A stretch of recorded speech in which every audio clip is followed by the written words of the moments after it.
Yahweh, en tristeza y en silencio, Yahweh quiere oír tu voz. Yahweh, Eloheinu, Yahweh, Shema, Shema Israel, Yahweh Eloheinu, Yahweh, en tristeza y en silencio, Yahweh quiere oír tu voz. Yahweh Eloheinu, Yahweh, Shema, Shema Israel, Yahweh Eloheinu, Yahweh, en tristeza y en silencio, Yahweh quiere oír tu voz. Yahweh Eloheinu, Yahweh, voz de júbilo Israel, escuchar el sonido del shofar.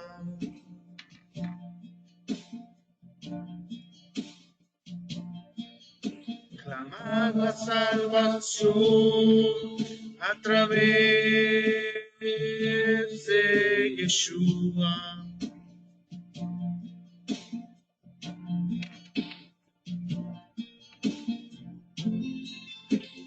Proclamar y todos canten a Yahweh.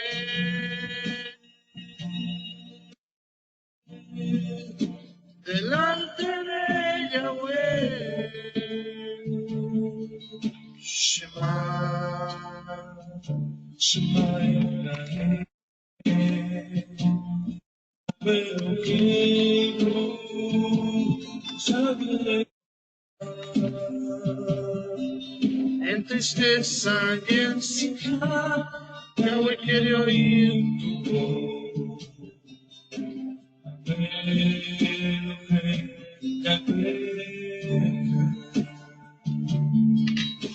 Yeshua sea la voz en nombró todo el Israel.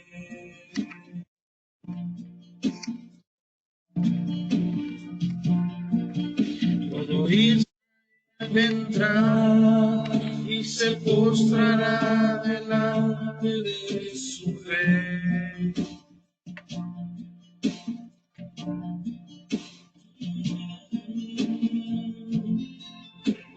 De tu rey Yeshua todos cantarán.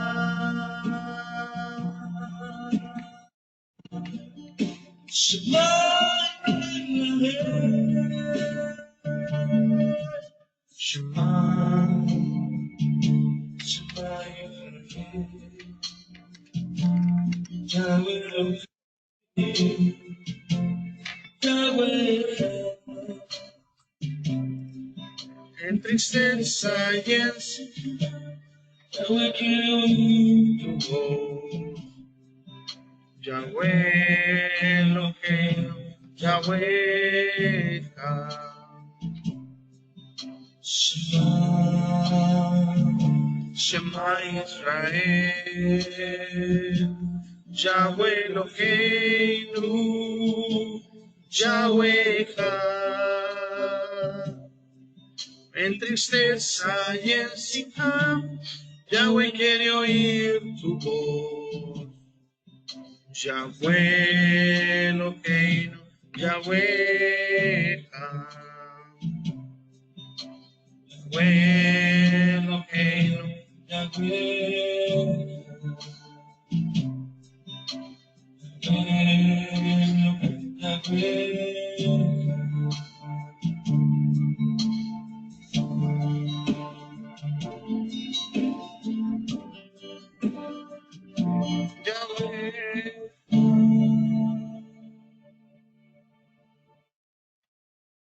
Bueno, shalom a todos. Vamos a comenzar con el estudio, así que Como les dije al principio, para los que acaban de llegar, este no va a ser un estudio fácil porque no hay mucha información. Voy a tratar de hacerlo lo más directo posible. Así que yo les pido a todos pues que tengan paciencia conmigo y que pues ojalá y podamos entender, comprender el mensaje, que sea el Eterno ayudándonos y pues dándonos la manera de cómo poder procesar esta parte de la Torah que muchas veces no se conoce. Así que yo les pido a todos que me tengan paciencia y ahorita vamos a comenzar con esto. Sí se mira la presentación, ¿verdad? ¿Alguien que me pueda decir ahí si se mira la presentación? Sí, sí se mira. Ok, perfecto. Quiero hacer algunas cosas aquí, pero no me deja. Ok, déjenme ver esto. Ok.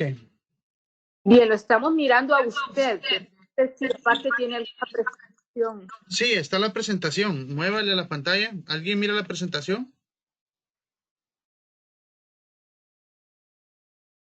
¿Alguien que me pueda decir si sí se mira, verdad? Sí, sí se mira. Sí se mira. Perfecto. Bueno, entonces yo creo que la tengo que mover ahí, hermana Margarita, porque sí tengo presentación.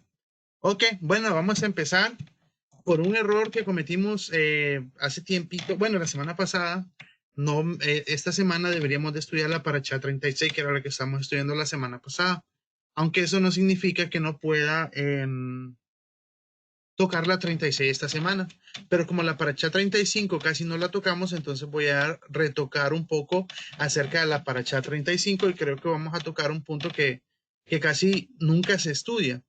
Y por lo tanto, como nunca se estudia, nunca, no hay mucha información, no es un tema fácil de presentar, pero yo creo que va a ser un tema que va a ser muy edificante para todos, sobre todo cuando nosotros lleguemos al Nuevo Testamento y lo conectemos con Yeshua. Yo no había hecho estas conexiones, pero ahora pienso que es una buena oportunidad para presentar este tema.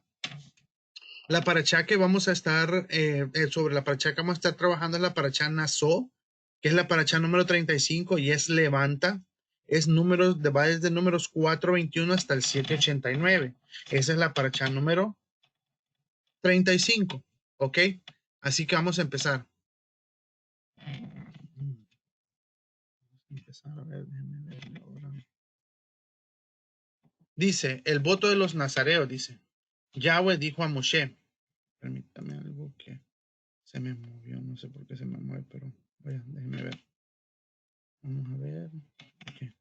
Ok, dice, Yahweh dijo a Moshe, dile a los hijos de Israel, dile a los hijos de Israel, cuando sea un hombre o una mujer que haga un voto especial, el voto de Nazir, dedicándose así con pureza a Yahweh, se abstendrá con pureza de vino o de cualquier otro licor intoxicante. No beberá vinagre de ninguna de ambas fuentes. No beberá jugo y no comerá uvas ni pasas. Por el tiempo que permanezca nazir o nazareno, a esto se le conoce como el voto nazareno. A esto se le conoce como el voto nazareno. Por el tiempo que permanezca nazareno, no comerá nada derivado de la vid, ni aún las cáscaras de uva o la cera. Yo cuando empecé a estudiar este tema dije yo, bueno, ¿por qué el Eterno dice que no tiene que beber vino, ni vinagre, ni ninguna cosa cercana a esto?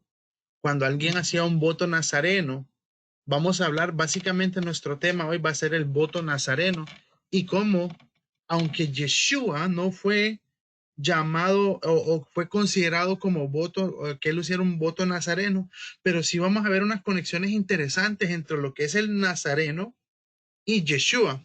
Ahora quiero aclarar que a Yeshua se le decía Yeshua de Nazaret, o como lo conocemos muchas veces aquí en esta parte del mundo como Jesús de Nazaret.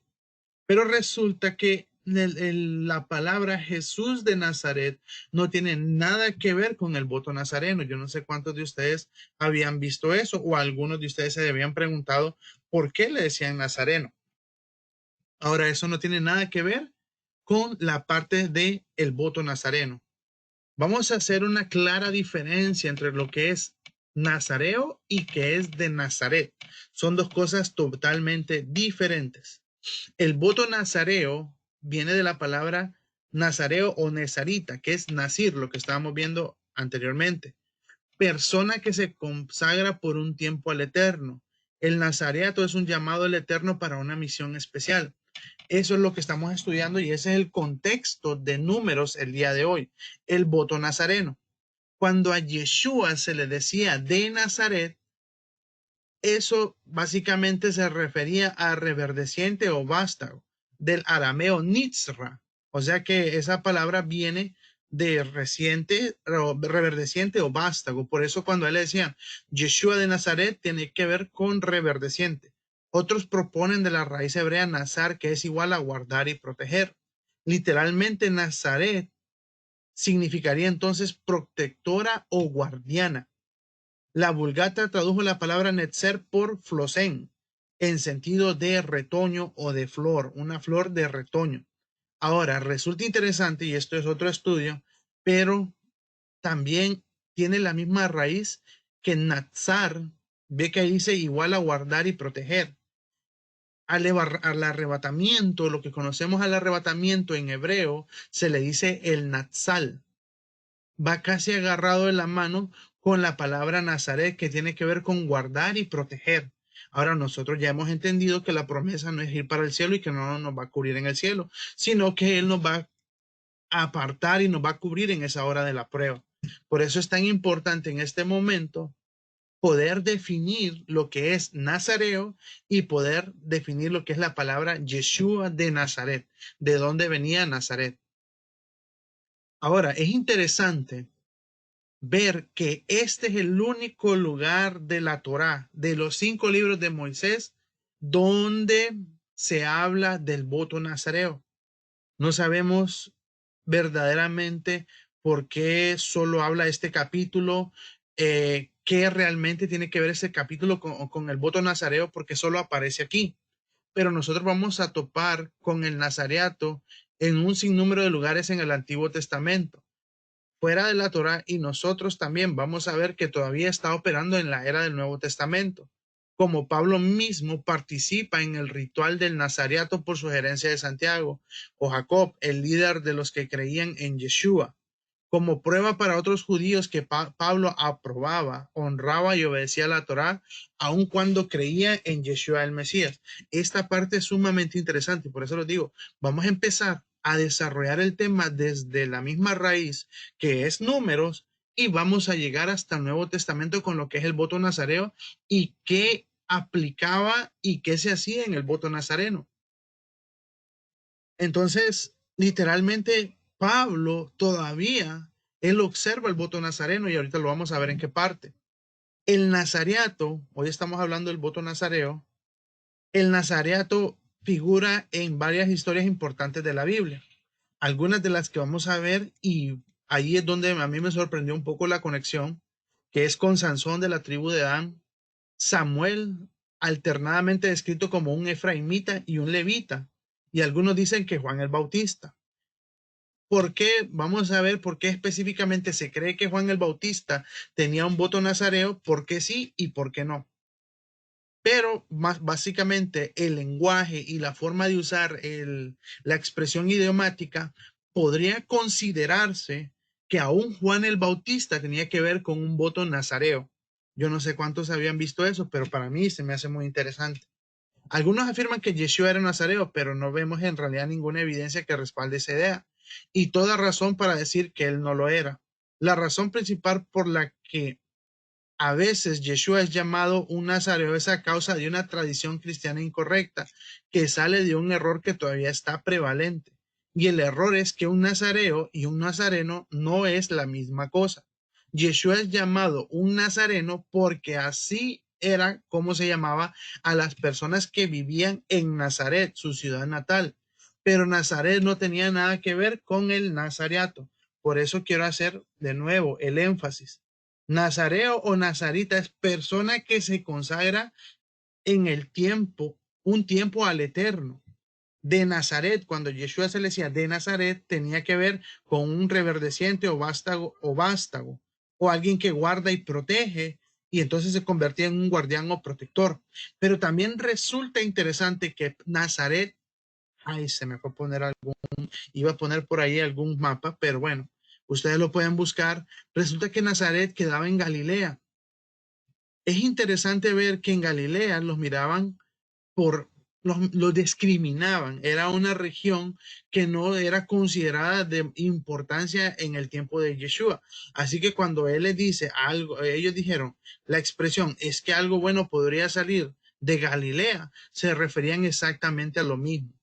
Nazaret, la ciudad o el pueblo de Nazaret, no sé, un pueblo, alguna zona de Jerusalén, no era considerada parte importante en ese tiempo y de hecho era discriminada.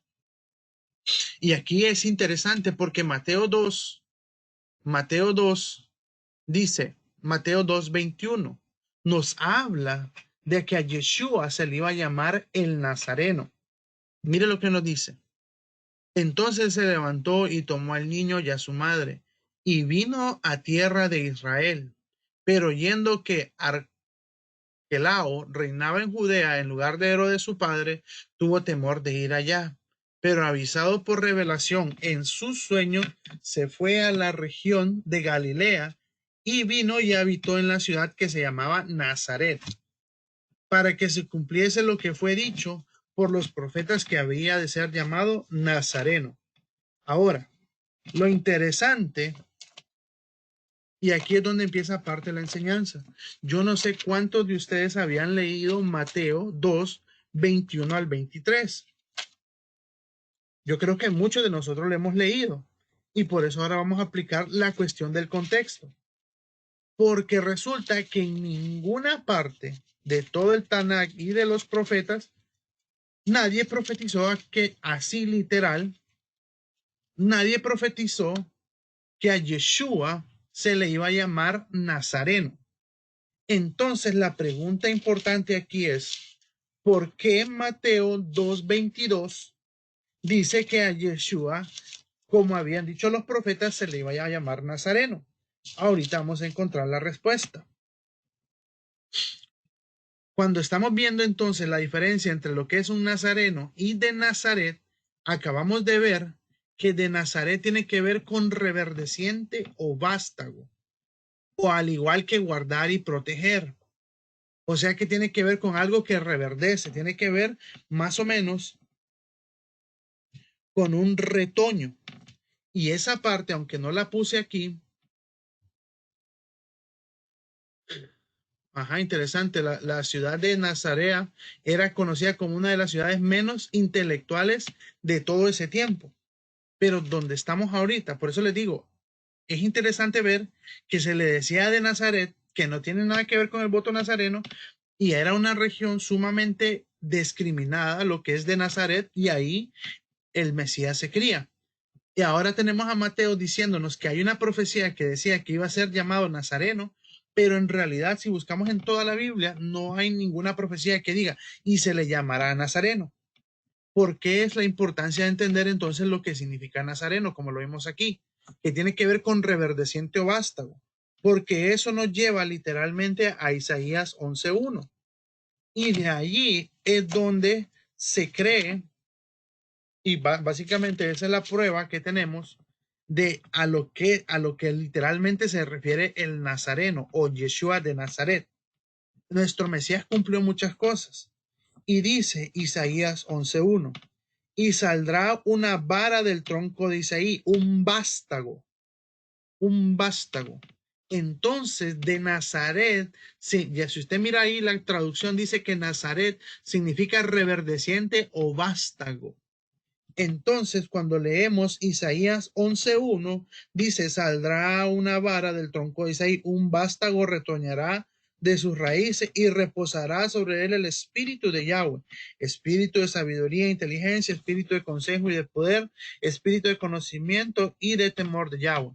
Entonces, literalmente, de Nazaret estaba haciendo alusión a la profecía de Isaías, que es lo que se refería al reino milenial del Mesías Yeshua.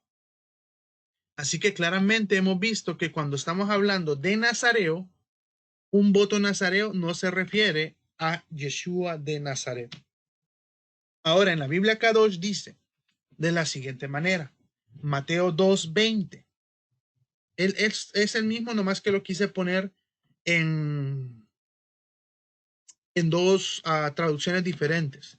Levántate y toma al niño y a su madre y vete a la tierra de Israel, porque aquellos que querían matar al niño están muertos. Entonces se levantó y tomó al niño y a su madre y regresó a Eretz, Israel.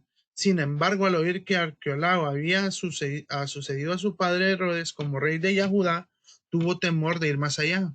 Mas avisado en su sueño, se retiró a Galilea y fue a morar a un pueblo llamado Netzaret, para que se pudiera cumplir lo hecho por los profetas, que había de ser llamado Netzri. Entonces vamos a lo mismo, y por eso es importante muchas veces que nosotros comprobemos el contexto, porque si yo a ustedes creo que hubiera abierto el micrófono y les hubiera preguntado en qué parte de la Biblia dice que a Yeshua se le iba a llamar Nazareno, yo creo que muchos de nosotros, incluyendo yo hasta el día de hoy, me hubiera quedado pues parqueado, porque no hubiera entendido por de dónde venía la profecía de que iba a ser llamado Nazareno, y que en realidad no era una palabra Nazareno directamente, sino que tiene que ver con una traducción. Eso es bastante interesante. Ok, establecimos ya la diferencia entre un Nazareno y Yeshua de Nazaret. Continuamos con el estudio entonces de un voto nazareno. Esta lectura o esta porción de la Torá tiene una haftará bien interesante. Ahorita vamos a ver esta haftará. Esta haftará, cómo está relacionada temáticamente la lectura de la haftará al tema de la esterilidad de los matriarcas. La esposa de Manoa es estéril. Por tanto, vemos que la Torá ha enlazado dos temas importantes: la esterilidad y el nazareato. Vamos a leer a Sansón, porque yo hasta hoy pude comprender un poquito más de la conexión que tiene Sansón con Yeshua. Vamos a leer el relato de la esterilidad y el nazareato. Vamos a ver Jueces 13:2 al 25. Vamos a empezar desde el 1, nacimiento de Sansón. Dice: pero los hijos de Israel volvieron a hacer lo malo ante los ojos de Yahweh, y Yahweh los entregó en poder de los filisteos 40 años. Hubo entonces un hombre de Sora, de la tribu de Dan, llamado Manoa, su mujer, que era estéril y no había tenido descendencia. Pero el ángel de Yahweh se apareció a aquella mujer y le dijo: he aquí que eres estéril y no has tenido descendencia, pero concebirás y darás a luz un hijo. Ahora pues, no bebas vino ni licor fuerte, ni comas cosa inmunda. ¿Se acuerdan que allá estábamos viendo en el principio del voto de Nazareno que el padre estipuló que la persona que se consagrara como voto nazareno no tenía que beber ni licor ni vino, ni tenía que acercarse a cosa inmunda, y no tenía que estar con muerto, aún incluyendo que fueran su padre o su madre? Aquí vamos a ver unas expresiones idiomáticas bien interesantes y después lo vamos a comparar con Juan. Dice: porque aquí concebirás y darás a luz un hijo, no pasará navaja sobre su cabeza, porque ese niño será nazareo.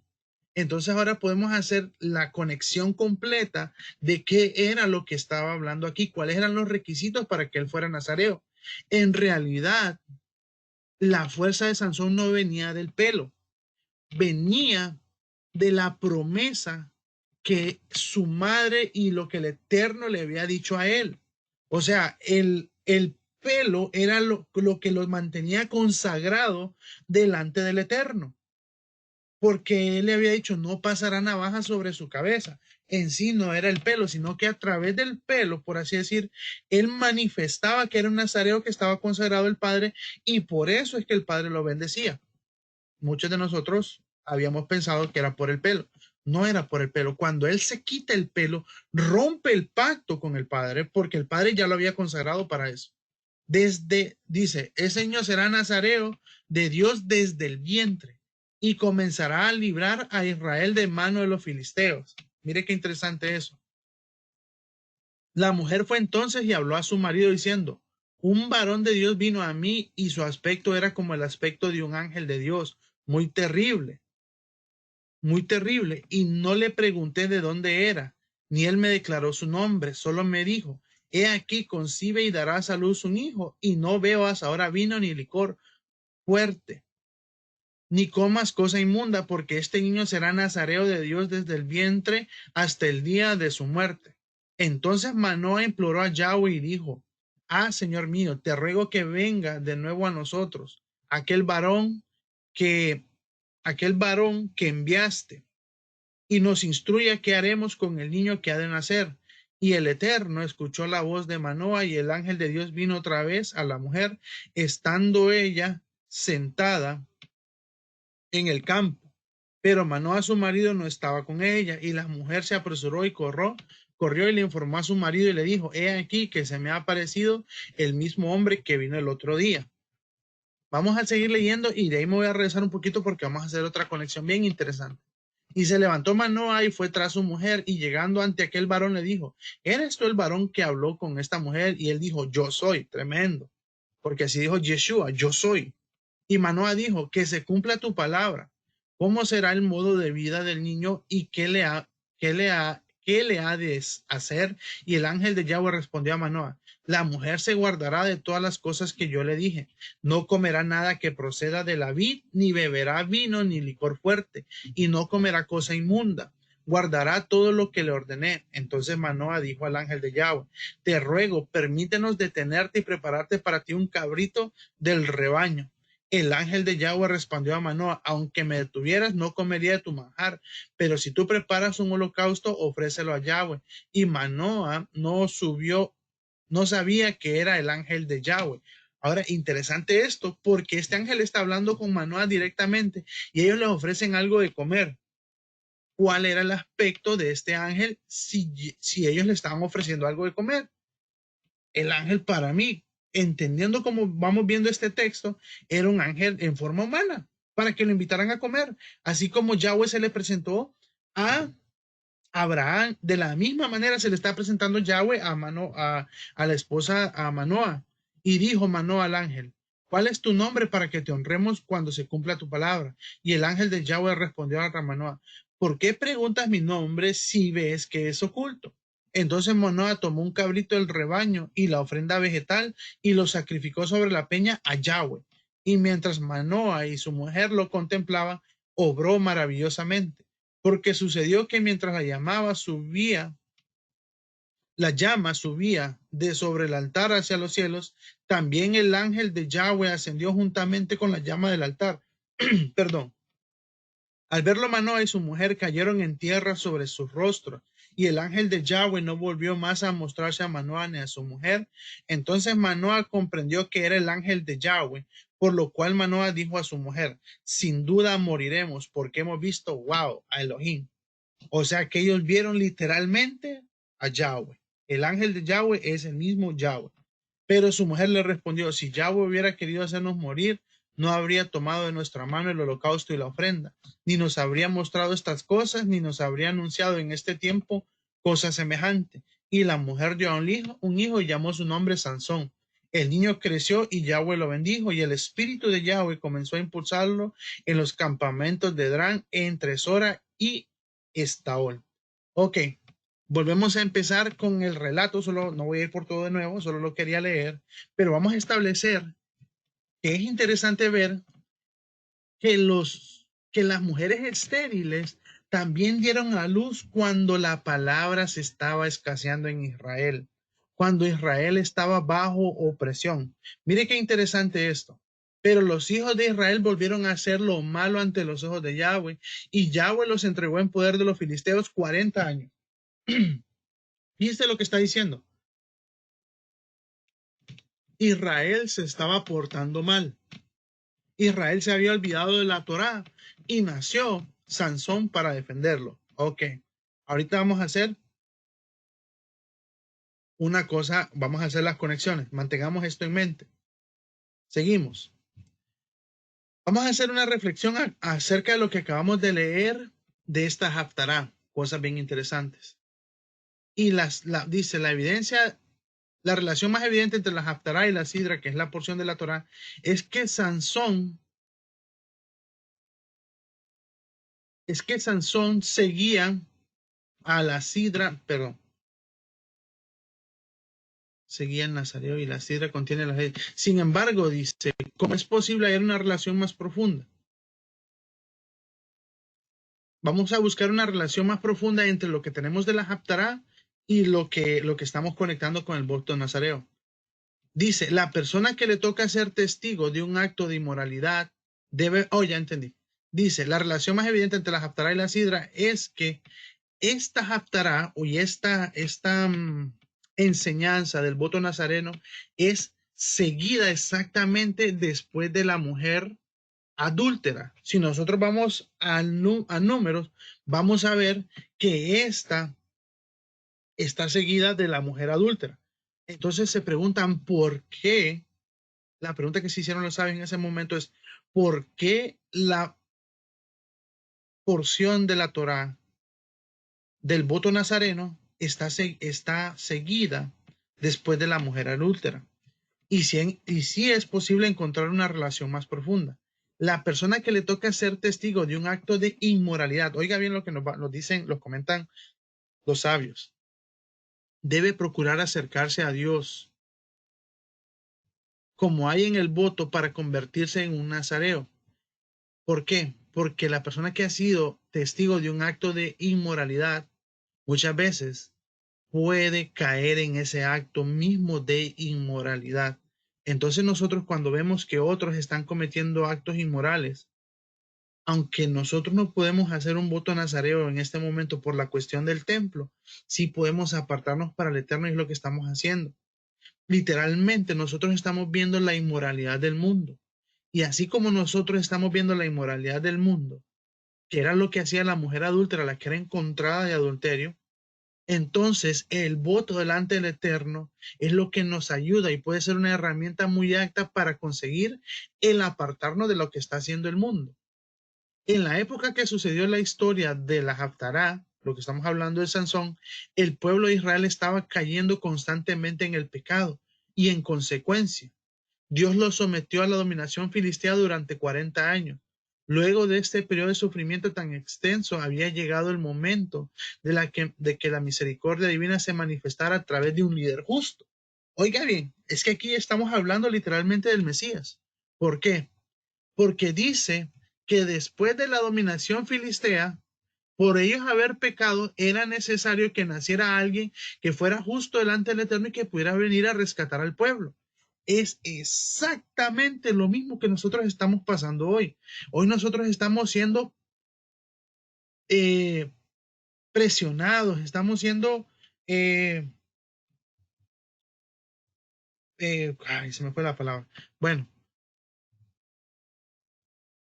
se me fue la palabra que quería decir, pero estamos cayendo en esa parte del mundo que nos está presionando o para que nos convirtamos a ello. Estamos siendo oprimidos por este mundo, pero sabemos, tal como pasó con Sansón en un nivel micro, ahora va a pasar en un nivel macro, porque después de todo este periodo de sufrimiento que tenemos tan extenso, va a haber un momento y el día es cuando llegará nuestro Mesías Yeshua, un líder justo, un líder que el Padre ha prometido que va a gobernar con barra de hierro y nos va a librar de toda esta opresión de Satanás y de nuestros enemigos. Por eso hay una conexión directa entre Sansón y Yeshua. Así como Sansón, aunque sabemos que pecó y fue pecador, pero no nos estamos basando en este momento en lo que Sansón hizo, sino cómo el Padre usó a Sansón para liberar al pueblo de Israel de la opresión filistea. Y así va a llegar nuestro Mesías Yeshua y nos va a librar a usted y a mí y nos va a hacer libres y vamos a poder estar delante de él y vamos a vivir con él. Y así es como seremos plenos en el gozo del Eterno. Mire, dice, como padres del futuro Salvador, Dios eligió una pareja simple, aunque no por eso menos justa, como de la tribu de Dan. Fíjense qué interesante eso. Fíjense qué interesante eso. Dice, como padres del futuro Salvador, que era Sansón, Dios eligió una pareja simple, aunque no por eso menos justa, de la tribu de Dan. ¿A quién eligió Yahweh para que trajera a nuestro Mesías Yeshua? A Miriam y a José, un carpintero. Estamos viendo un paralelo directo entre los padres de Sansón y el Mesías Yeshua. a la que a su vez difícilmente podría considerarse como una de las más destacadas, dice. Manoa, quien era el padre de Sansón, era un hombre común y simple, como enseñaban los sabios y sugiere el texto mismo de la Haftará. Su esposa era superior a él en entrega al Eterno. Así como en contraste con la ley de la mujer descarriada o adúltera, la mujer virtuosa y estéril, esposa de Manoa, trajo la salvación al pueblo. Mire qué interesante esto. Esta mujer le pidió al Eterno que le concediera poder tener un hijo, y a través de esa mujer estéril, ahora vino la salvación a un pueblo oprimido. Ahorita vamos a ver que aunque María no era estéril, pero no podía tener hijos porque no había conocido hombre. Vamos a ver eso. Dice, puesto que la Torá estipula las leyes del Nazareo después de la mujer adúltera, los sabios derivaron que quien presencia la desgracia de una mujer adúltera debe abstenerse del vino mediante un voto nazareo. Ello arrojó la luz sobre el propósito subyacente del nazareato y de lo que motivaría a alguien a asumirlo. Una adúltera, y miren qué interesante esto, una adúltera optó por seguir sus pasiones físicas, dejando que su corazón controlara su cabeza y que su búsqueda de placer desplazara a su responsabilidad con Dios. ¡Wow! Dijeron. Nada más alejado de lo que el mundo vive el día de hoy. Y por eso es que nosotros, hermanos, tenemos que mantener la santidad, tenemos que mantenernos entregados al Eterno, no nos podemos separar de él ni un momento. A mí me da tanta tristeza muchas veces ver cómo los hermanos por cualquier cosita, si es porque uno no les habló, porque no los saludó, porque no los llamó, porque se le presentó el perro, el gato, el primo, el tío, el sobrino, no van a la iglesia. Esto es triste. Esto es triste. Ver cómo cambiamos la bendición del Padre por estas cosas. Es exactamente lo que está pasando con la mujer adúltera. Por busca de placer, por seguir sus pasiones físicas, dejan que las pasiones físicas controlen su corazón y su cabeza, y así desplazan la responsabilidad con Dios. Hoy nosotros, por servirle al mundo, dejamos nuestra responsabilidad con el Eterno, nos olvidamos del Eterno, preferimos servirle al hombre que al Eterno, preferimos irnos en pos del hombre que del Eterno. Miren, es triste que allá en el trabajo nos explotan, nos sacan hasta el último jugo, a veces nos pagan mal, nos pagan cuando quieren, nos pagan lo que quieren, pero ahí estamos de frente sirviéndole al trabajo, pero nomás es que el Eterno nos diga que le sirvamos a él, y ahí sí ponemos todos los peros habidos y por haber.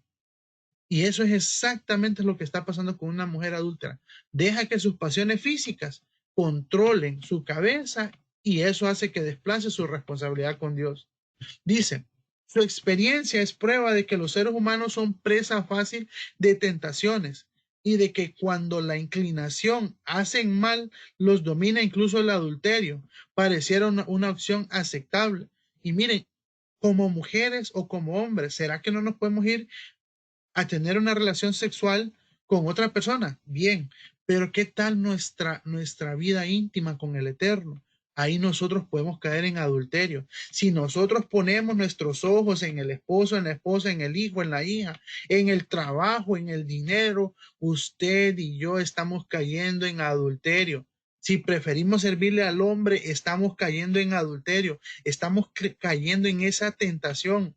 Cuando dejamos que esas pasiones nos dominen, entonces ya ser adúlteros es una opción aceptable. ¿Por qué? Porque estamos prefiriendo al dinero, le estamos sirviendo al dinero y nos convertimos en esclavos del dinero o del trabajo. Al abstenerse de beber vino, toma conciencia de que una vida más espiritual puede ayudar a cerrar la puerta de tentaciones que fueron la perdición de la adúltera. Miren cómo se conecta esto con nosotros el día de hoy. ¿Cuándo es que pasan las peores cosas en la familia? ¿Cuándo es que pasan las peores desgracias? ¿Cuándo es que pasan cosas que nosotros muchas veces ni nos imaginamos? Cuando la gente está borracha. Cuando la gente está embriagada, no sabe qué dice, qué hace, terminamos peleados, terminamos haciendo cosas que no tenemos que hacer. Por eso el Eterno nos manda a que no nos embriaguemos. Y aquí es bien interesante que en el voto nazareo les dice que no consuman más vino. ¿Ok? Entonces, nosotros sabemos que tomamos vino como señal del pacto, pero sabemos también que no nos tenemos que emborrachar. Sabemos también que no podemos andar de borrachos, literalmente. Amén. Así que seguimos. Dice, vamos a ir más allá en esta conexión. Vamos a leer Samuel 1:20. Porque Samuel, ahora vamos a ver Samuel. Samuel también fue un nazareo. Vamos a ver lo que dice la Biblia acerca de Samuel y cómo también tiene una conexión directamente con el Mesías. Miren lo que vamos a ver. Vamos a leer Samuel 1. Primera de Samuel 1 en adelante. Dice, ahora Samuel nos recuerda algo. La rivalidad entre Lea y Raquel. Sabemos que la esterilidad de Raquel fue mesiánica en su significado.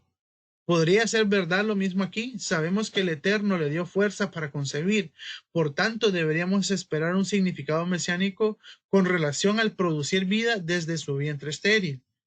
El poder concebir y tener un hijo, eso es vida. Y ser estéril representa muerte. Vamos a verlo cómo está conectado esto con Samuel.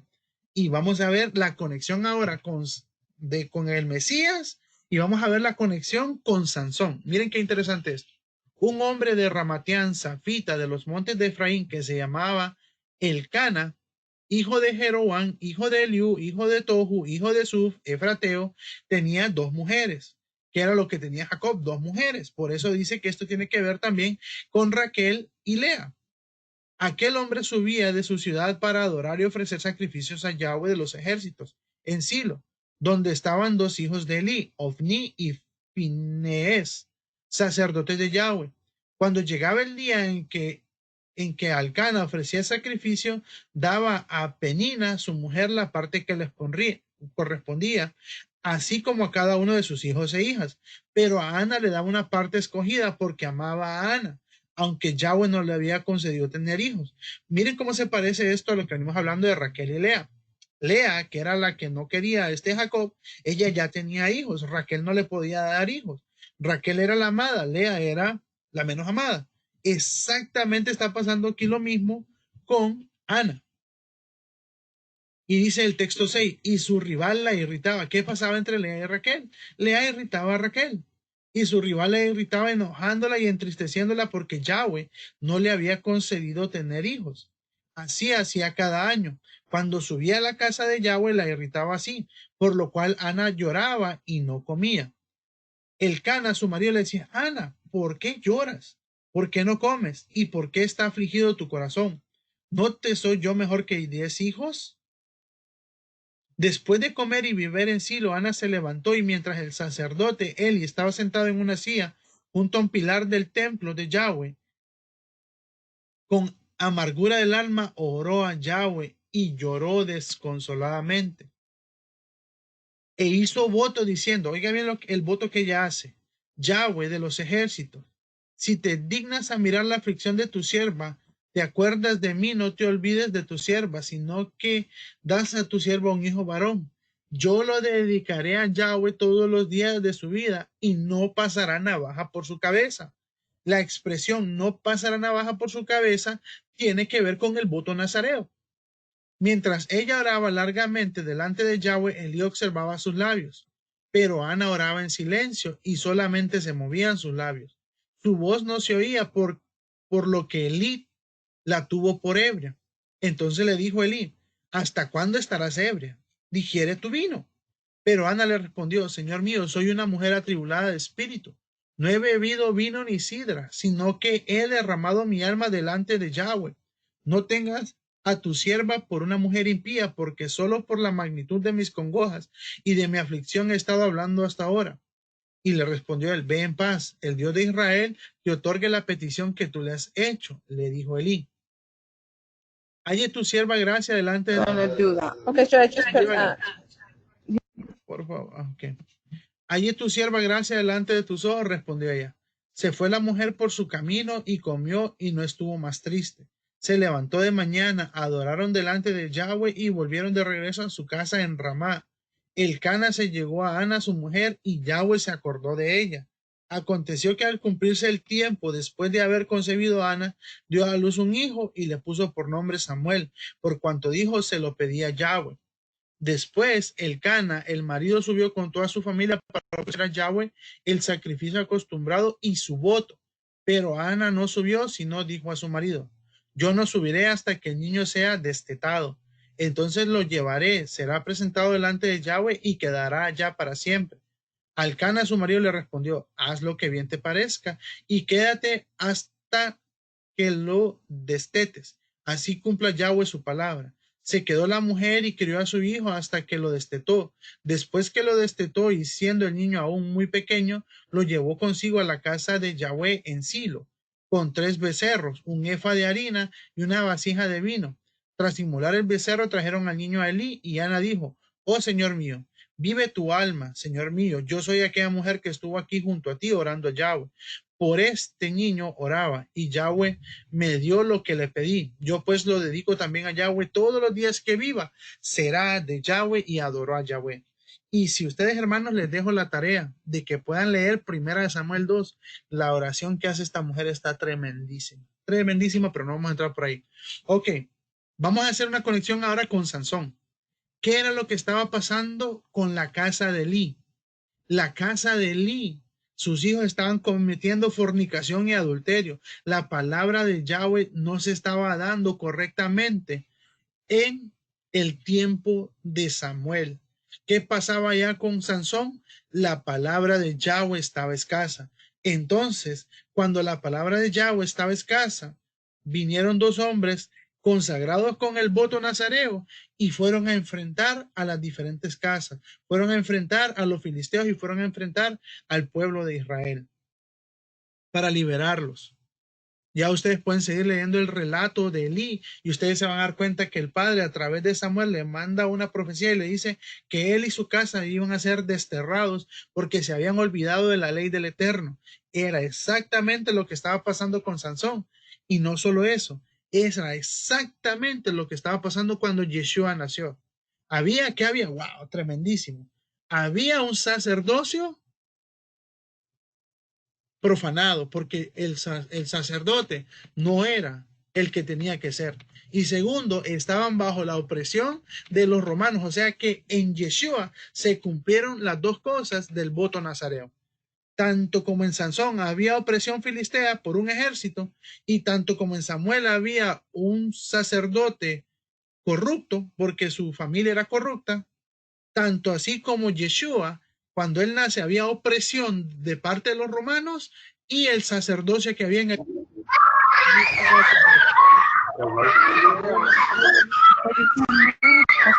micrófono, por favor.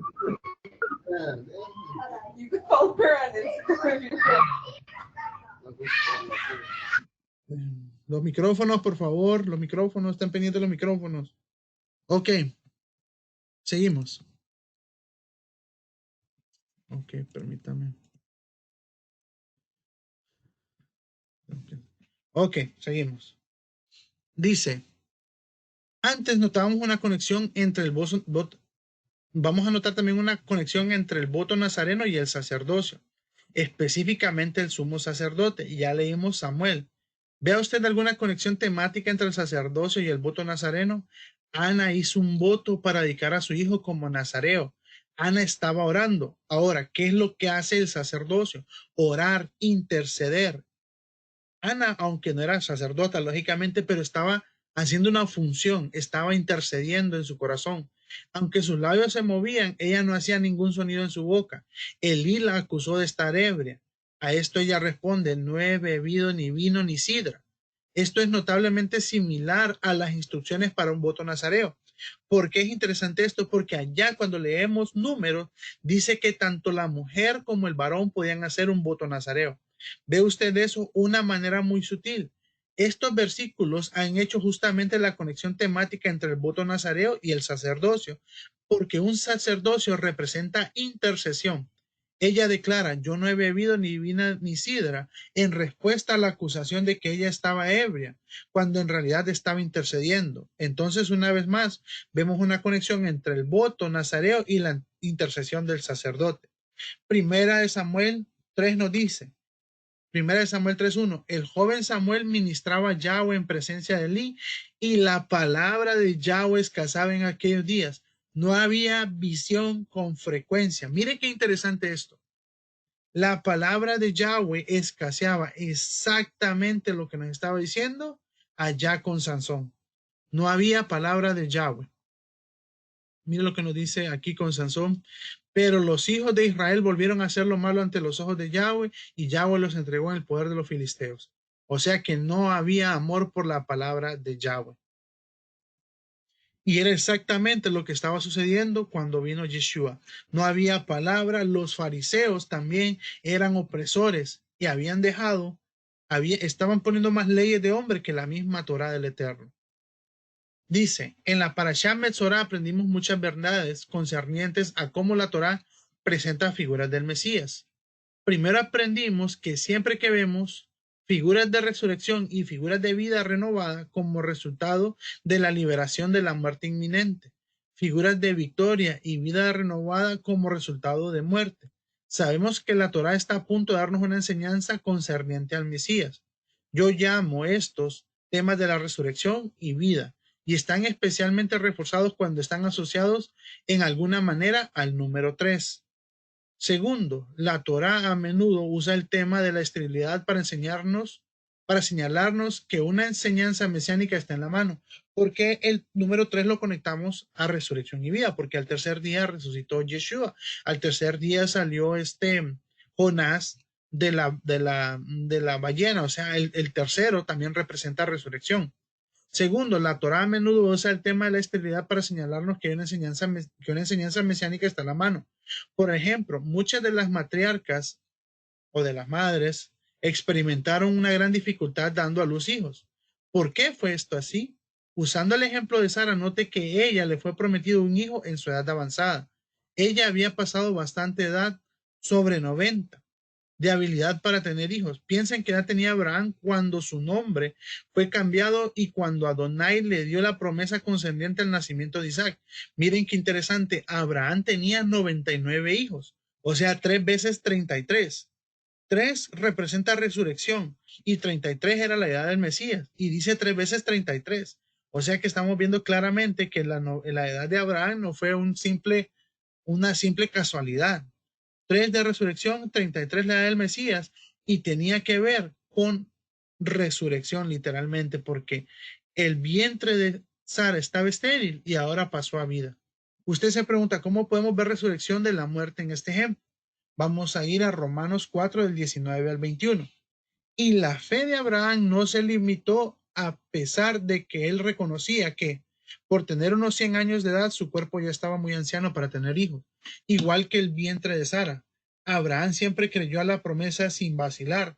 De hecho, su fe se fortaleció aún más y se le dio gloria, y así le dio gloria a Dios. Adán estaba plenamente convencido de que Dios es poderoso para cumplir lo que promete. Así que en Sansón hemos visto, ya que la Torá algunas veces usa la esterilidad como una pista de significado mesiánico. Por tanto, deberíamos esperar que tal vez la vida de Sansón sea un tipo del Mesías Yeshua. Así es, el pecador Sansón es un tipo del Mesías Yeshua. ¿Cómo se preguntará usted? Debemos recordar que la Torá nos enseña sobre muchos aspectos de la persona y misión del Mesías. Cada figura usualmente nos enseña sobre uno o dos aspectos de la obra del Mesías. ¿Cuál fue una de las principales maneras en que Adonai repetidamente usó a Sansón? Y oiga bien qué tremendo esto. Él repetidamente usó a Sansón como su instrumento de ira en contra de los enemigos del pueblo de Israel.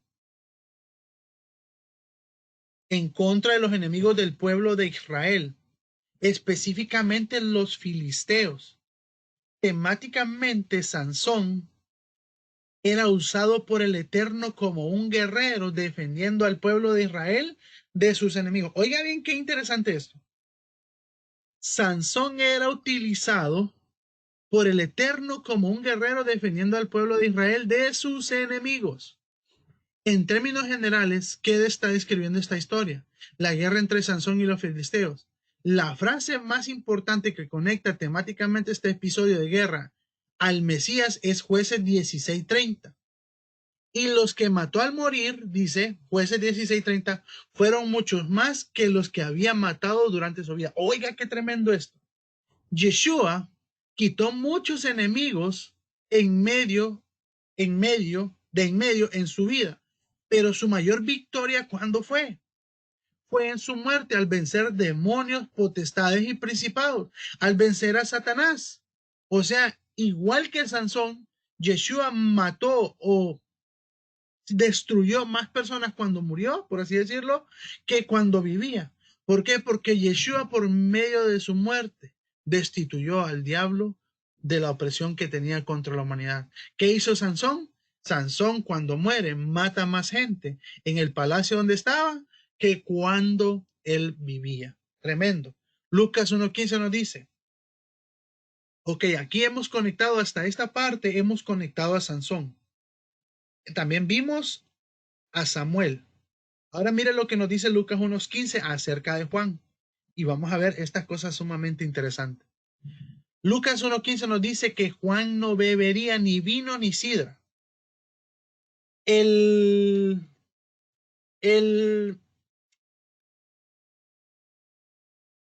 Juan y todo sacerdote, cuando ofrecían libaciones en el templo, estaba directamente conectado a vino. Era vino literal.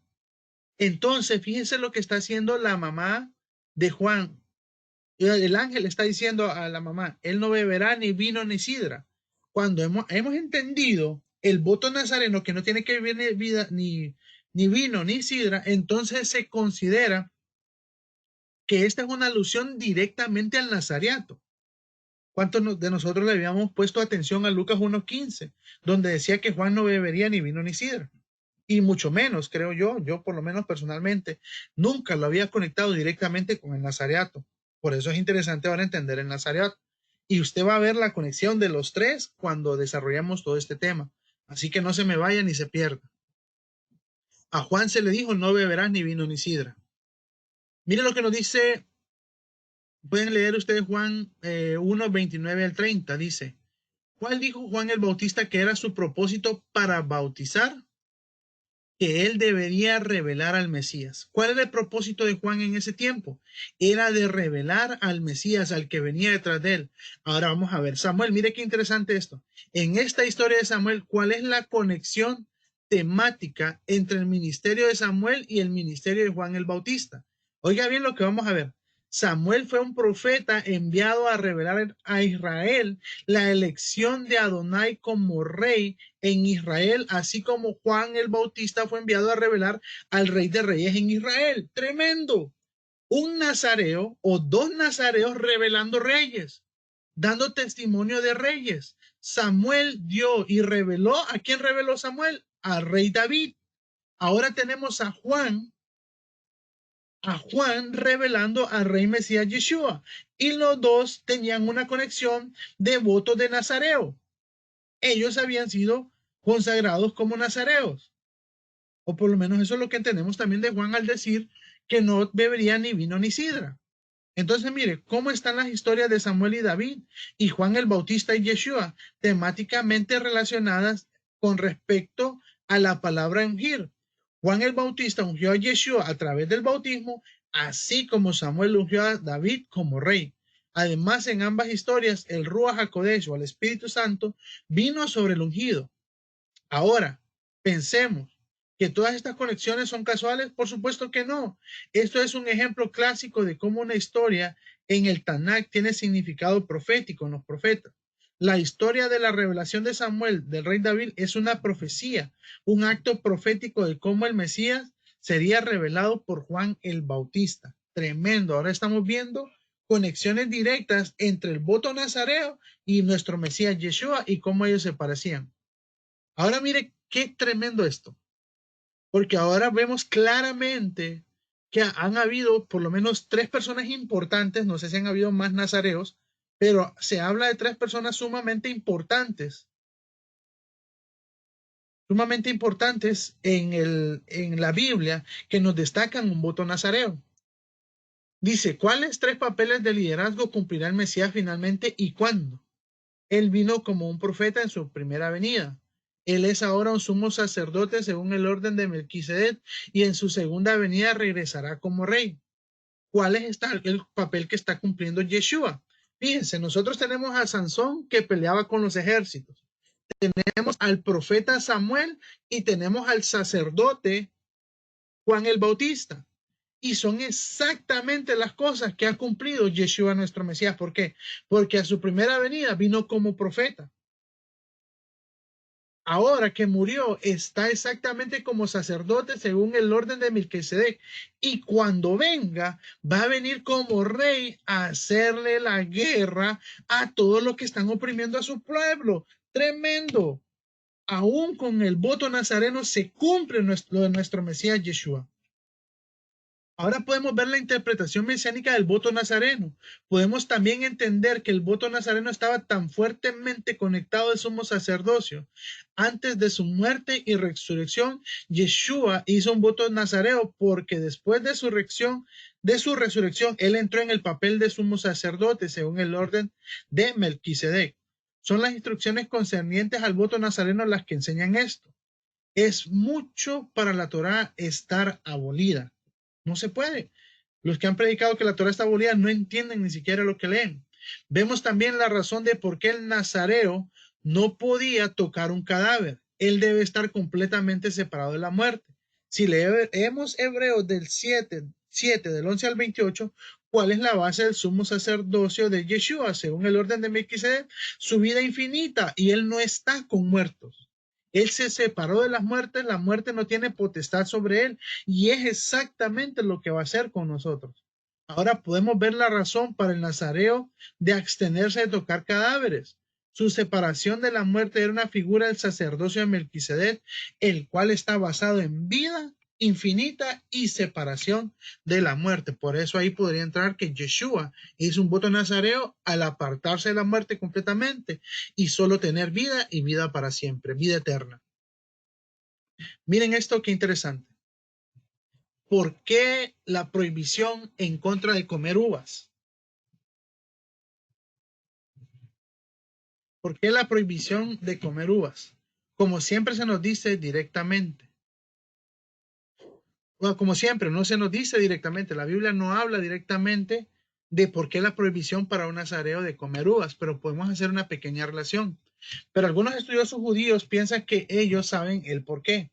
Y yo debo admitir que suena bastante creíble y va con el patrón de Dios que nos hemos discutido en el pasado.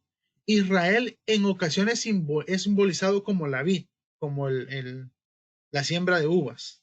La idea es que cada año sabático, cada 7 años, la tierra de Israel sea consagrada al Señor.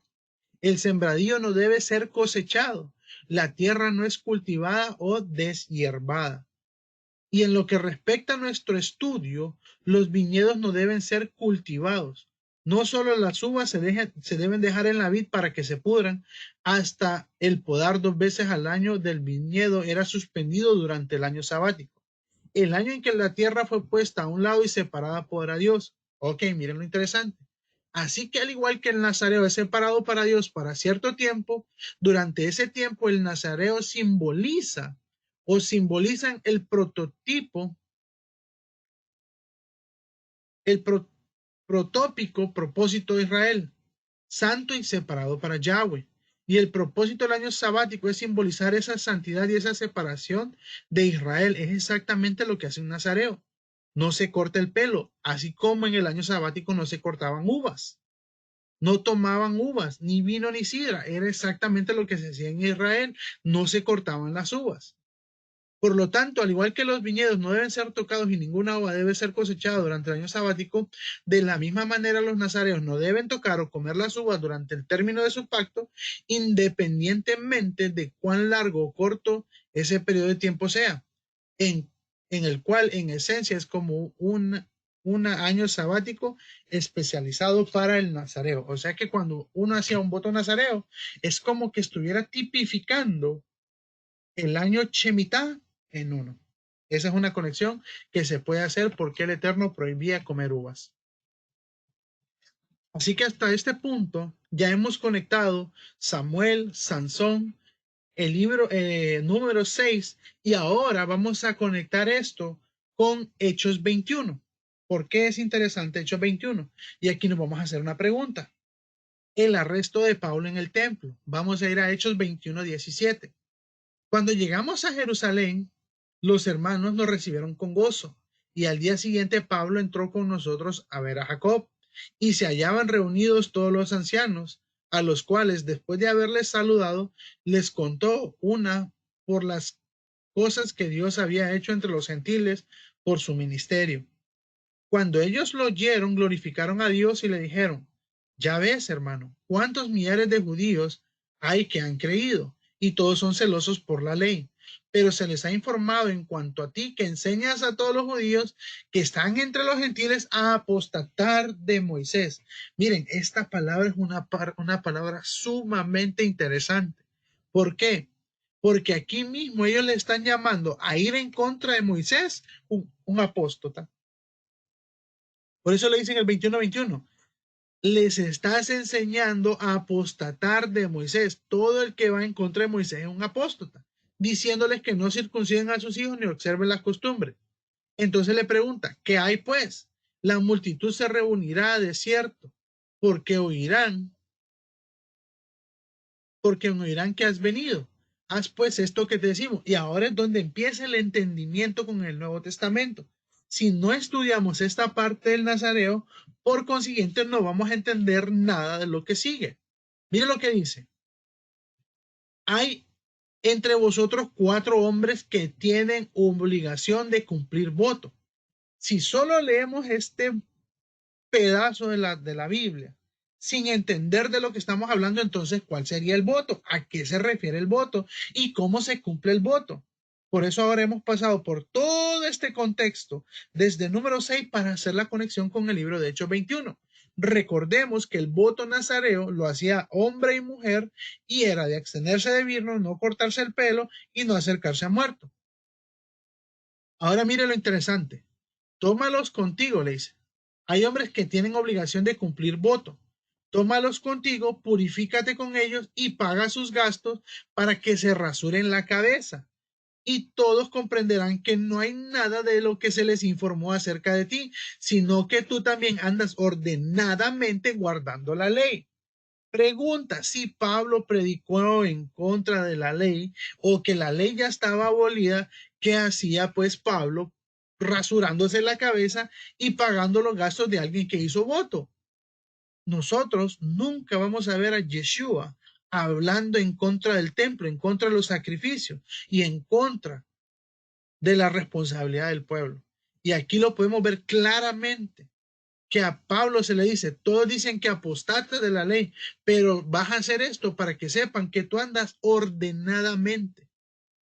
Por lo tanto, Pablo nunca apostató de Moisés. Al contrario, él andaba ordenadamente observando las costumbres, y como prueba va al templo, paga la obligación de los hombres de cumplir votos, los toma con él, se purifica y paga sus gastos para que se rasuren la cabeza. Aquí viene otra cosa. Pablo se vuelve a purificar. Si Pablo ya había sido sumergido en el nombre de Yeshua, ¿para qué Pablo se vuelve a ir a purificar? Lastimosamente, muchos de nosotros no queremos ir a hacer las purificaciones. No queremos ir a prepararnos antes de las fiestas. Yo ya me sumergí o me meto a la bañera. Hermano, eso no es de la Torá. Cuando lo hicimos porque teníamos problemas para ir al río, pero usted y yo nos tenemos que purificar en aguas corrientes. ¿Se imagina que Pablo hubiera pensado igual que nosotros? Entonces, no, si yo ya estoy bajo la gracia, yo ya me sumergí en el nombre de Yeshua, entonces, ¿para qué me voy a sumergir otra vez? Es parte de cumplir con los mandamientos. Entonces, mira lo que dice. Andas ordenadamente guardando la ley, pero en cuanto a los gentiles que han creído, nosotros les hemos escrito determinando que no guarden nada de esto, solamente que se extengan de los sacrificados a los ídolos, de sangre, de ahogado y fornicación. Sabemos claramente que esto hace referencia a Hechos 15, pero no es que no le estaban diciendo que no cumplieran lo demás, sino que por ahí empezaran, por ídolos, sangre, ahogado y fornicación, que se abstuvieran de todas esas cosas. Pero Pablo estaba cumpliendo con el voto nazareno. Todo el tiempo del voto, ahora mire lo que vamos a leer en Números, no le puse ahí, pero es Números 6 del 5 en adelante, para que entendamos cuál era el pago que Pablo tenía que hacer. Todo el tiempo del voto de su nazariato no pasará navaja sobre su cabeza, no tenía que rasurarse la cabeza. Y claramente el Eterno ha estado también en contra de que nosotros pasemos navaja en nuestra cabeza. Hasta que sean cumplidos los días de su apartamiento a Yahweh, será santo. Dejará crecer su cabello todo el tiempo que se aparte para Yahweh. No se acercará a persona muerta, ni aún por su padre, ni por su madre, ni por su hermano, ni por su hermana podrá contaminarse cuando mueran, porque la consagración de Dios tiene sobre su cabeza. Esta es una expresión idiomática. Y mire, esta misma expresión idiomática hace alusión al sacerdocio. ¿Por qué? ¿Se acuerdan ustedes lo que hemos visto con el sacerdote que decía en la frente del sacerdote? Consagrado a Yahweh. Aunque el voto nazareno no convertía a una persona en sacerdote, sí se consideraba que tenía que estar a la misma altura de la santidad. Por eso es importante que nosotros entendamos a quién hemos sido consagrados. Y aunque nosotros no tenemos un voto nazareno, yo bien me acuerdo cuando cada uno de ustedes dijeron, me comprometo con Yeshua. Y a muchos de nosotros se nos ha olvidado el compromiso que hicimos con Yeshua. Se nos ha olvidado que nos bautizamos, que nos sumergimos para servirle. Muchos de nosotros ya no le queremos servir. El compromiso que usted y yo, si usted no se acuerda, yo le recuerdo, fue con Yeshua, no fue conmigo, no fue con los hermanos de la iglesia, no fue con su esposo, su esposa, su hijo, su hija, fue con Yeshua y a él usted y yo le prometimos que le íbamos a servir y decidimos consagrarnos para él. Así que nosotros también tenemos la consagración de Dios sobre nuestra cabeza. Todo el tiempo de su nazareato será santo para Yahweh. Si alguno muriere súbitamente junto a él, su cabeza consagrada será contaminada. Por lo tanto, el día de su purificación raerá su cabeza. Al séptimo día la raerá. Y el octavo día traerá 2 tórtolas o 2 palominos al sacerdote a la puerta del tabernáculo de reunión. Y el sacerdote ofrecerá él uno en expiación y el otro en holocausto, y hará expiación de lo que pecó a causa del muerto, y santificará su cabeza en aquel día, y consagrará para Yahweh los días de su nazareato, y traerá un cordero de 1 año en expiación por la culpa, y los 10 primeros serán anulados por cuanto fue contaminado en un nazareato. No lo puse, pero en la Mishnah, aquí en la Mishnah de Maimónides, dice que una persona, el menor tiempo que podía guardar un nazareato era por 30 días. Si no cumplía, esa persona era hasta acarreadora de azotes por no cumplir el voto nazareno. Entonces, si una persona, digamos, ya había pasado 15 días en voto nazareno, pero después se contaminaba con muerto, esos 15 días eran anulados y ahora tenía que presentar la expiación y volver a empezar con los 30 días. Por eso dice que los días primeros serán anulados por cuanto fue contaminado su nazareato. Esta es pues la ley del nazareo el día que se cumpliera el tiempo de su nazareato. Oiga bien ahora, vendrá a la puerta del tabernáculo de reunión, y esto es exactamente la misma puerta donde se presentaba la mujer adúltera. Ustedes ya saben, si alguien la quiere saber dónde se presentaba la mujer adúltera, al final de la enseñanza me puede decir, yo quiero ver. Pero muchos de nosotros ya lo conocemos. Dice, y ofrecerá su ofrenda a Yahweh, un cordero de 1 año sin tacha en holocausto y una cordera de 1 año sin defecto en expiación. O sea que ofrecía un cordero y ofrecía una cordera y un carnero sin defecto por ofrenda. O sea que eran 3 animales los que sacrificaban ahí. Era el cordero, era la cordera y era el carnero como ofrenda de paz. Ahora mire lo que dice. Además, un canastillo de torta sin levadura, de flor de harina amasadas con aceite y hojaldras sin levadura untadas con aceite, y su ofrenda y sus libaciones. Cuando estamos hablando de libaciones, estamos hablando específicamente de vino. Y el sacerdote lo ofrecerá delante de Yahweh y hará su expiación y su holocausto, y ofrecerá el carnero en ofrenda de paz a Yahweh con el canastillo de los panes sin levadura. Ofrecerá asimismo el sacerdote su ofrenda y sus libaciones. Entonces el nazareo raerá a la puerta del tabernáculo de reunión su cabeza consagrada y tomará los cabellos de su cabeza consagrada y los pondrá sobre el fuego que está debajo de la ofrenda de paz. Todo esto tuvo que haber hecho Pablo en el capítulo 20, desde el texto 18, que habla de hacer cumplir el voto. Él tuvo que cortar todo su cabello, él tuvo que presentar los animales en sacrificio y llevar todas estas ofrendas de paz. Ahorita vamos a hacernos una pregunta. Después tomará el sacerdote la espadilla cocida del carnero, una torta sin levadura del canastillo y una hojaldra sin levadura, y las pondrá sobre las manos del nazareo, después que fuere raída su cabeza consagrada. Y el sacerdote mecerá aquello como ofrenda mecida delante de Yahweh, lo cual será cosa santa del sacerdote, además del pecho mecido y de la espadilla separada. Después el nazareo podrá beber vino. Esta es la ley del nazareo que hiciere voto de su ofrenda a Yahweh por su nazareato, además de lo que sus recursos le permitieran. Según el voto que hiciere, así hará conforme a la ley de su nazareato. ¿Cuántos animales ofreció entonces Pablo en ese tiempo? Por lo menos 15. ¿Por qué? ¿Por qué él tuvo que comprar 15? Porque recordemos que nos dice que por lo menos que ese día eran 4 hombres los que tenían entre ellos la obligación de cumplir voto.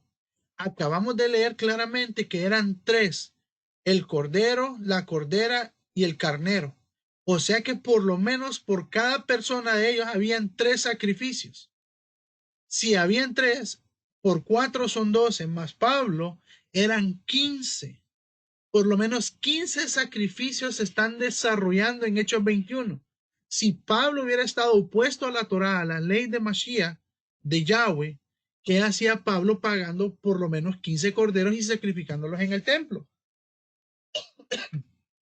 Por eso es necesario entender qué era el voto nazareo y cómo se cumplía el pago de ellos, cómo está tipificado en el Mesías Yeshua y la conexión entre los que hicieron un voto nazareo y ahora en nuestro tiempo actual. Así que, por lo menos hoy, espero que hayamos entendido un poco más lo que es el voto nazareo y cómo Sansón, cómo Samuel, cómo Juan el Bautista cumplieron con algunas características de nuestro Mesías Yeshua. Así que el Eterno los bendiga a cada uno de ustedes. Y pues ahorita damos, permítame un segundito, vamos a dar shalom, shalom, bendiciones.